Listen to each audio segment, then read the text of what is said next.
Welcome to Revit Class 1. This first class will start by reviewing the homework I gave you, reading an article on LinkedIn that I created.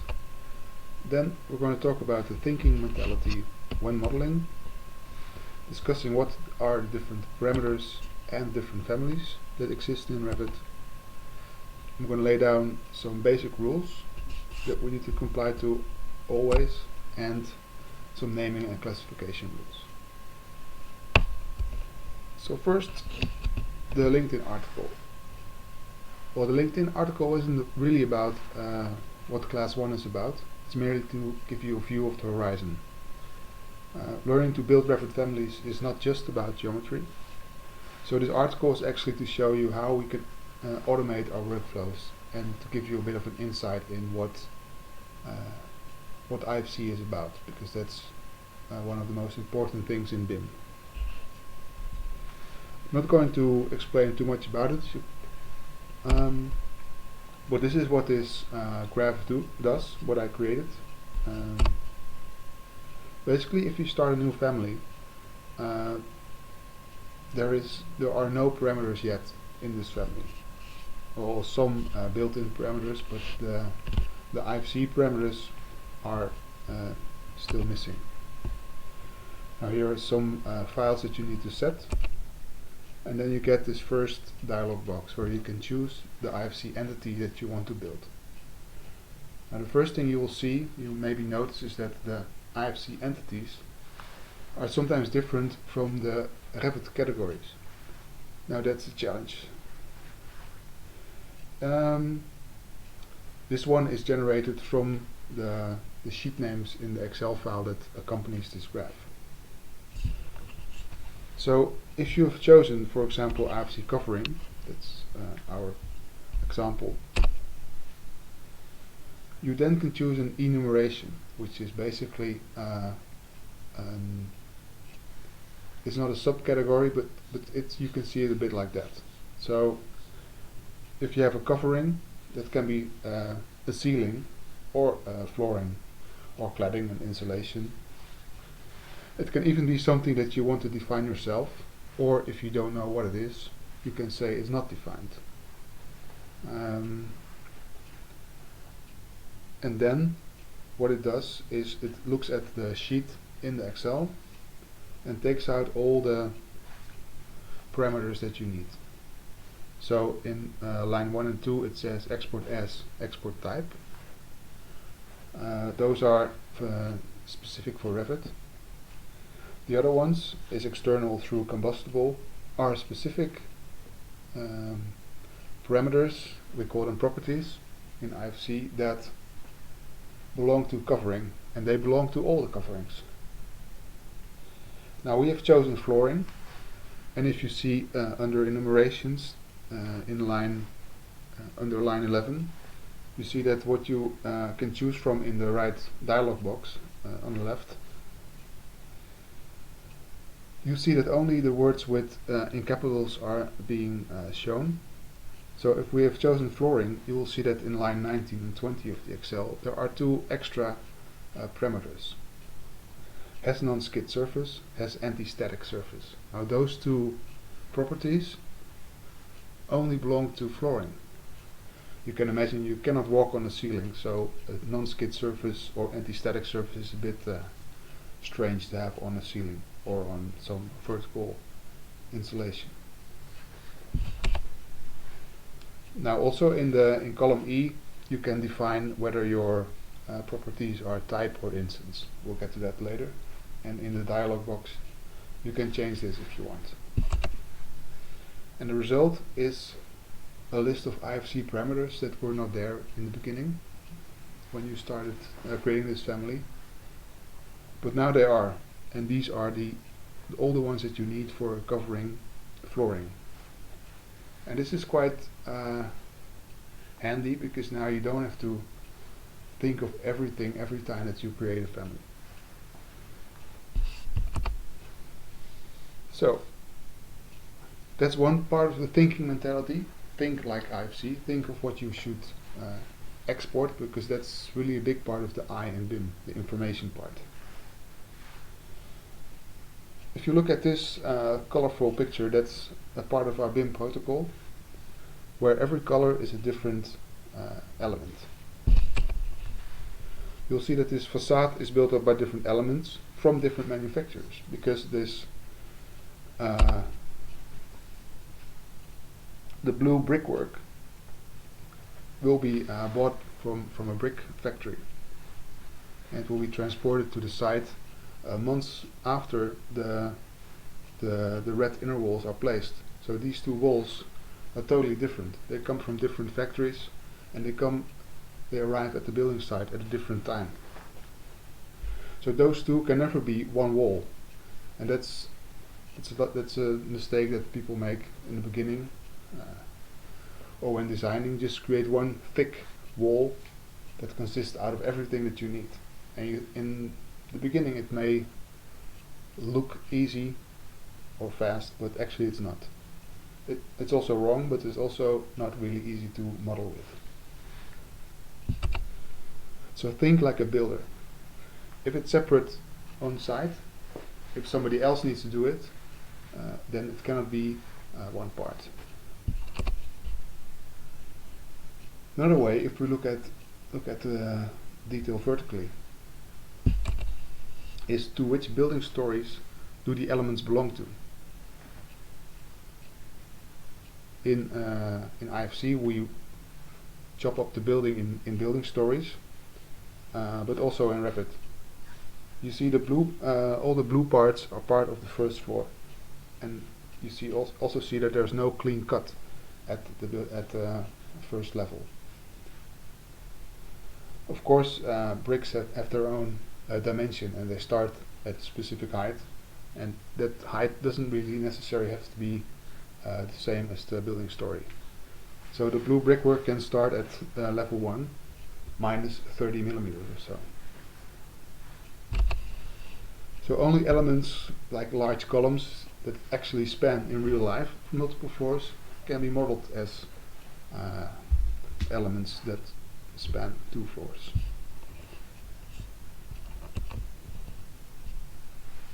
So here's another reason why you shouldn't create one big wall for an outer facade.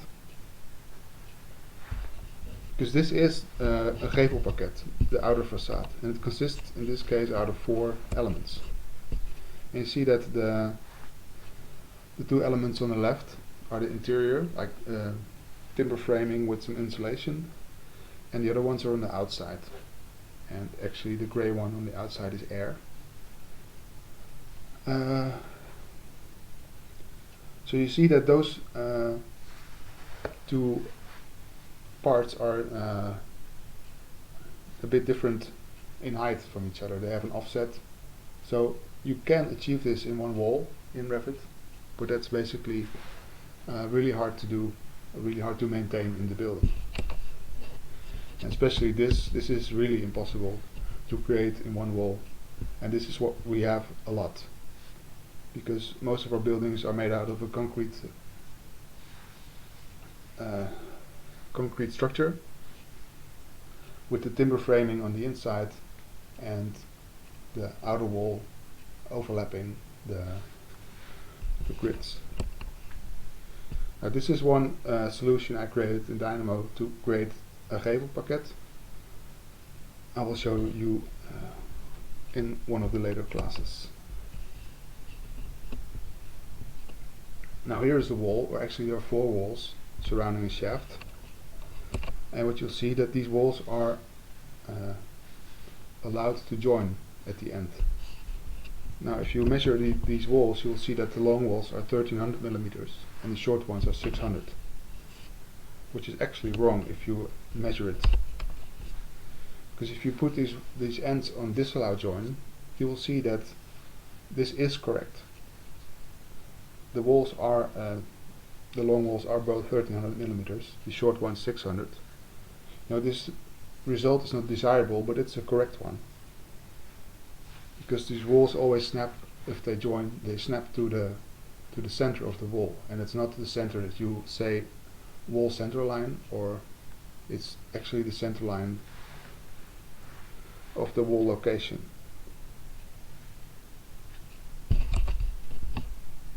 Now, in order to create it really good, this is the correct way to model it, because this is the way the elements are actually placed. You can order walls of 1400 millimeters and 500 millimeters, and they will fit.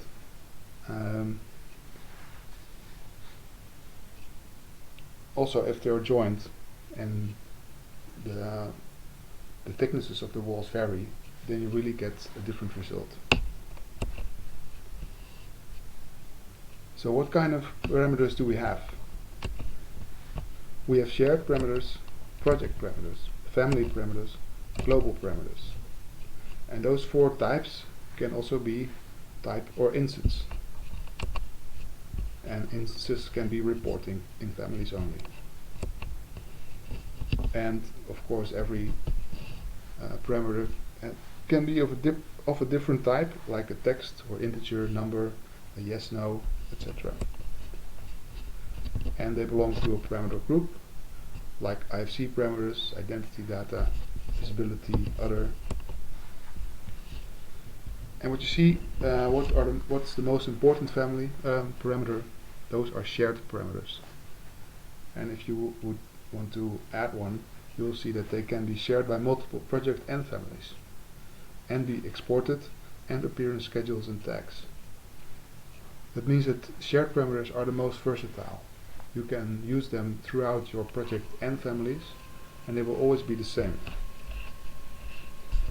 And maybe you remember the slide where at the beginning for my dynamo graph, you'll see that the shared parameters, they also have a GUID, which means that it's a unique identifier.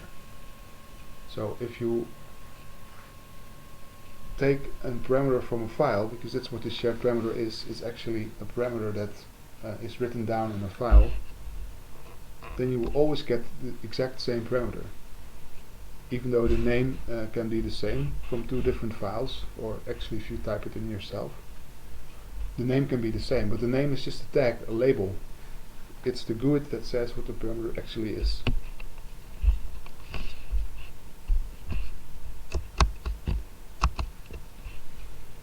So if you go to Revit, we could actually say project parameters.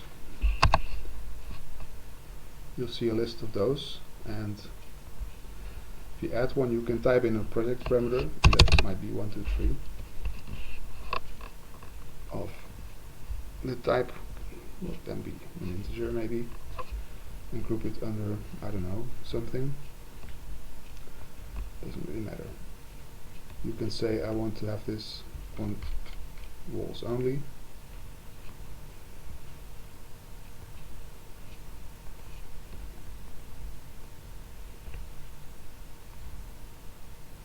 So then I could type in 4 if I wanted to, because that's an integer, in this wall. And this 1, 2, 3 parameter only exists in this project. Of course I could copy it to another project. But basically, if I want to use this parameter a lot, I would go to shared parameters and then select one from the shared parameter file. And these are divided in different groups, so especially if you're going to build window framing, there are a lot.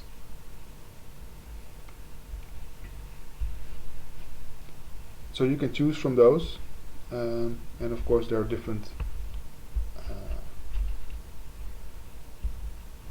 files, but then again, this dynamo graph I created, you don't need all those files, you only need this one. Also, if you will see that sometimes they're quite long, sparing buiten breedte, for example. Using a shared parameter file is not only better for modeling, better for the correct output, it's also easier, you don't have to type this in all the time. So these are actually a project parameter is basically everything is a parameter, but well, shared are the best. If you would go to this family, You can see all these families I just showed you in the file. So with add one here, you'll see that instead of project parameter, I can choose between family parameter and also a shared one. So if I would add a 456 here, let's see if that works.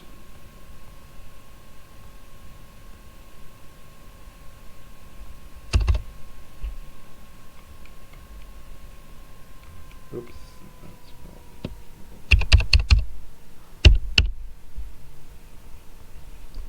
unload it.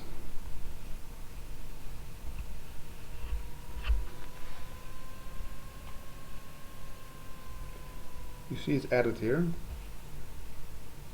but then again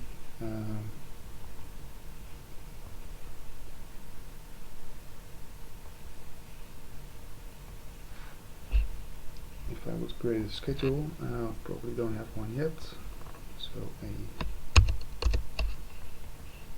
door schedule,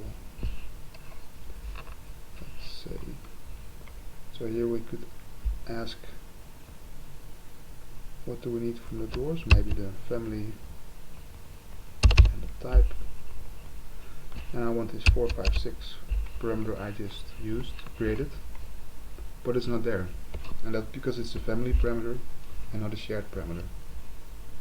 So yeah, always use the shared parameters unless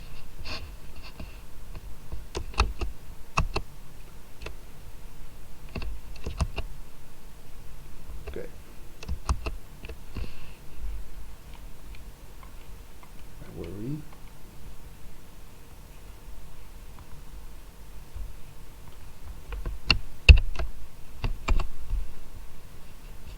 Okay, so I showed you this in Revit itself, and here are two of the IFC parameter shared parameter files, and here you see that these are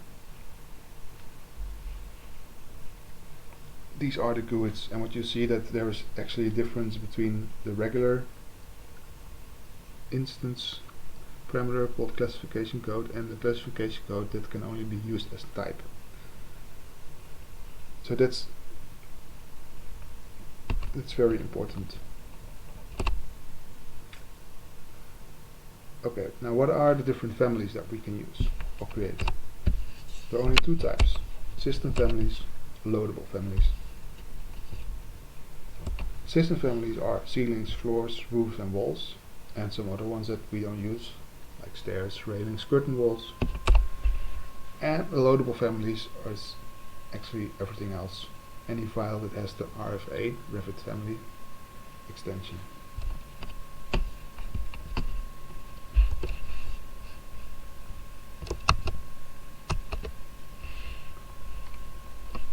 So like I said, a wall.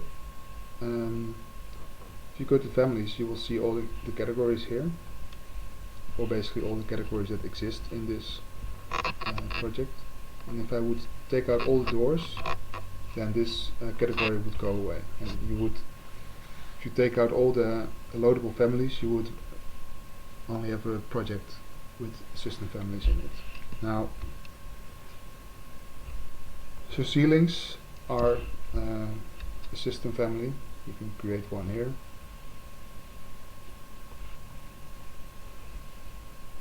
Sketch it in any shape you like.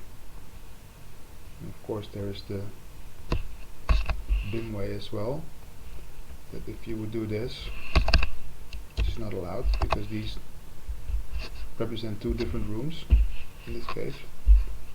So basically this ceiling belongs to this room and that ceiling belongs to that room. But if you would have the ceilings, where are they? Yeah, they're quite small.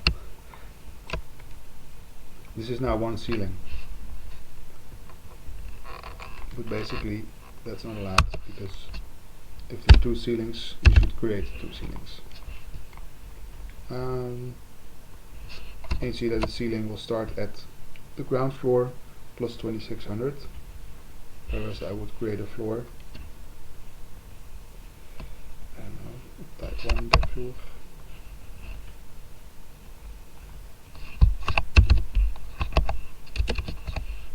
is being created at ground floor, and the top of the floor is at the ground floor, and it will go down. And well, walls as the same, they go from the ground floor to, in this case, nothing, because there are no other levels, but they have a constraint from level to level with base and top offsets. Again, we have a lot of dynamo graphs to work with that.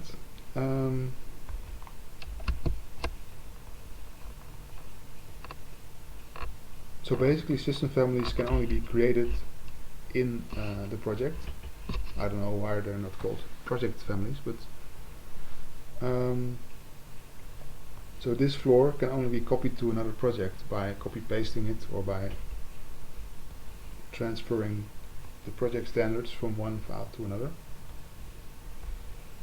Whereas this is actually a separate door family that is created outside of the project, so you can insert it into your project.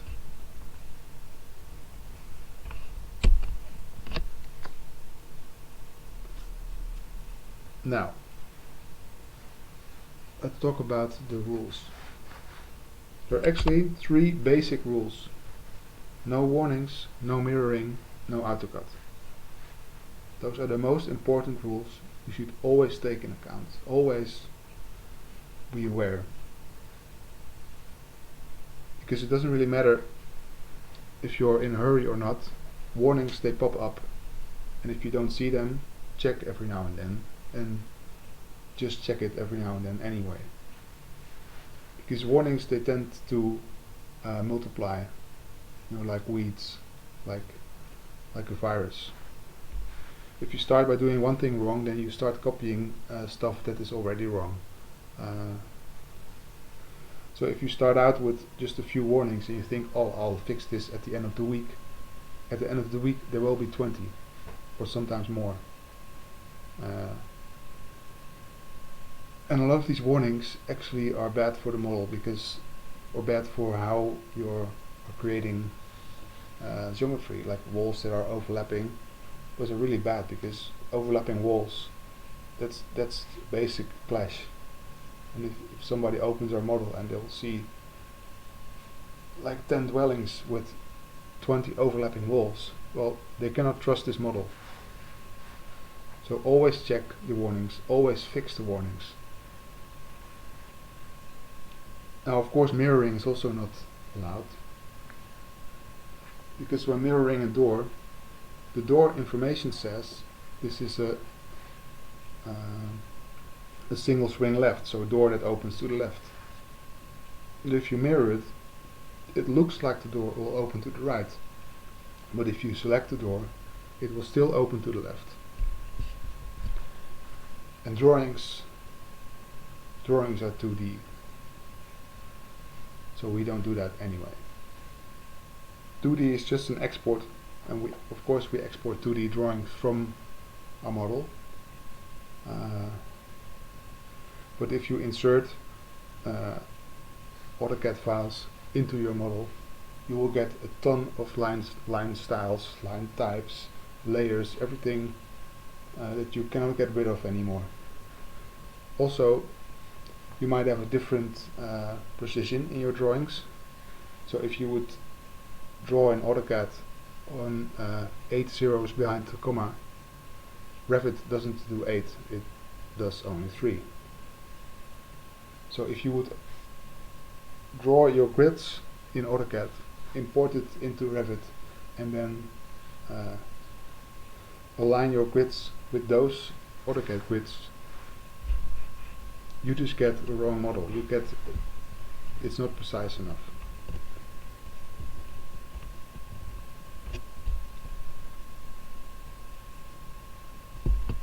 Now, of course, we have an orange traffic light. There are exceptions. So system families and annotations, they can be mirrored, because you saw system families only exist in projects. They can be they are drawn. So basically, if I go back here to my 3D view, this ceiling, I could easily mirror the ceiling, because the ceiling is basically information and a boundary. So this is the boundary of this ceiling. I could create this from this one if I wanted to. Could even mirror the boundary itself, because those are just lines, and system families are basically you don't order this, you order something with this shape, whereas this door, you would actually order this door.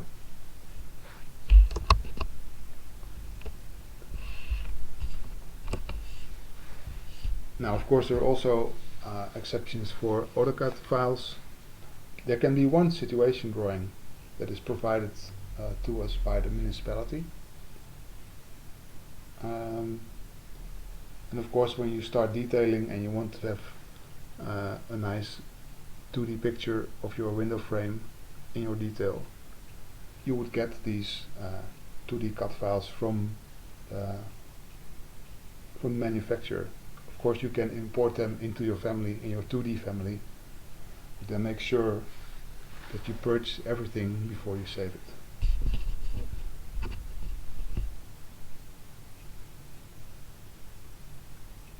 Now, another rule is more for your own good. Revit does not know how to recover its own files. There's no way to get a corrupt file to be recovered. So that means if you start working on a model that's on the Revit server, you should always append a timestamp to existing file name when you open the file. That means that your previous local file will be saved. If you select the override existing file, your previous file that was still correct when you closed it is gone. And maybe the central model is corrupted, or there is some glitch in the internet connection that while creating a new local file, something might happen and you cannot open the file anymore. Then you have nothing. If you append the timestamp to existing file name, you still have the local file from the previous day. And last, very important and very difficult, especially for loadable families, is naming and classification rules. This is a list of our basic walls in the project standard. Of course, there are a lot more possible, but this is how we name the walls and floors and ceilings and roofs. And I'm working on naming the loadable families as well. Now, you might notice that some other projects will have more extensive names, but that's not necessary, because we always start with the NLSFB code. Now, that's a national classification code that's derived from the Swedish classification code, and well, Belgium has its BB SFB, that's the Belgian variant. Now, this is a code that's been around since 1991, or maybe longer. Well, it's actually from the 70s. We use this especially for naming always the first two numbers, but in real classifications, we'll see that in another class, we'll have the 4 digits. Now then we use a separator, a description, another separator, and the thickness. Maybe another separator and the type. Which means that if you look at the walls on the left, you see that there are 4 walls that start with 21, then a lot start with 22, 28, 24. And those are the classification codes. 21 is the outer wall, 22 is the inner wall, 28 is construction wall, 42 is a wall covering,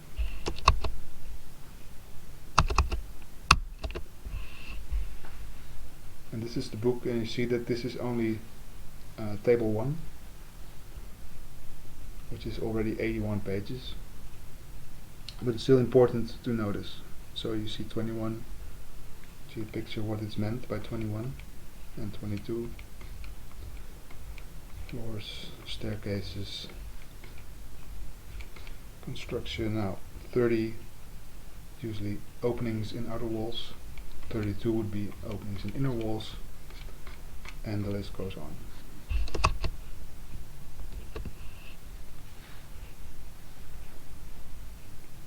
And then we have a description, and the description is from coarse to fine, so we can order it easily. So insulation is isolatie.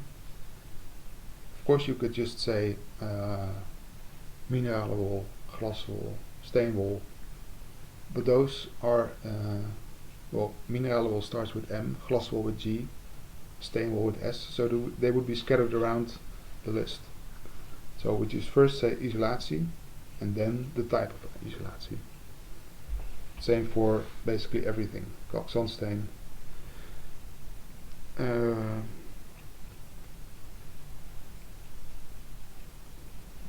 yeah, gips.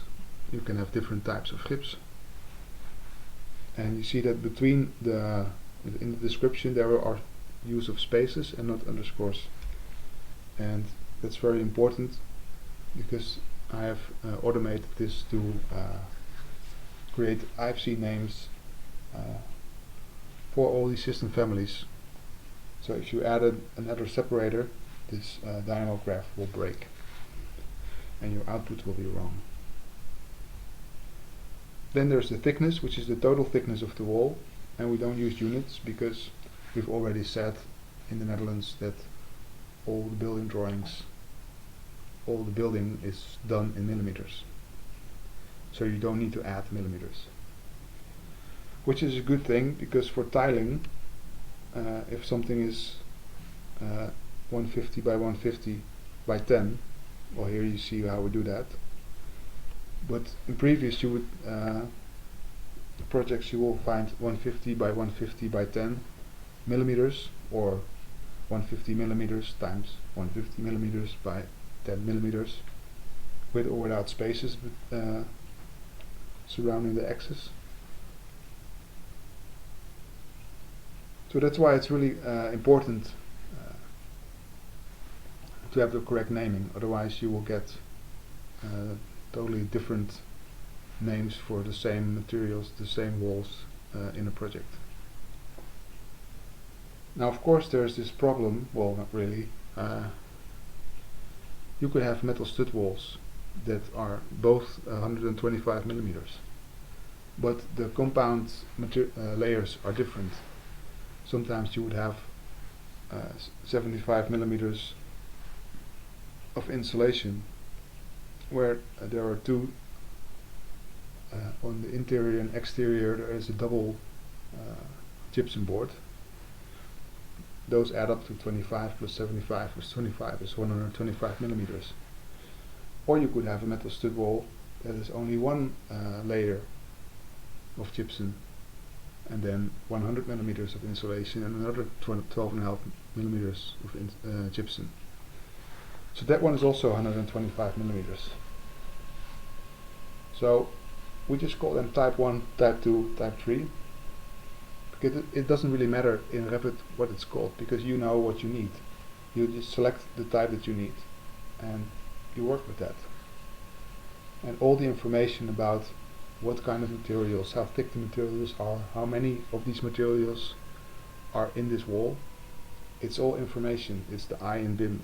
It's already stored in that wall, so we don't need it in the family name or in the family type name, because this is a basic wall is a family type.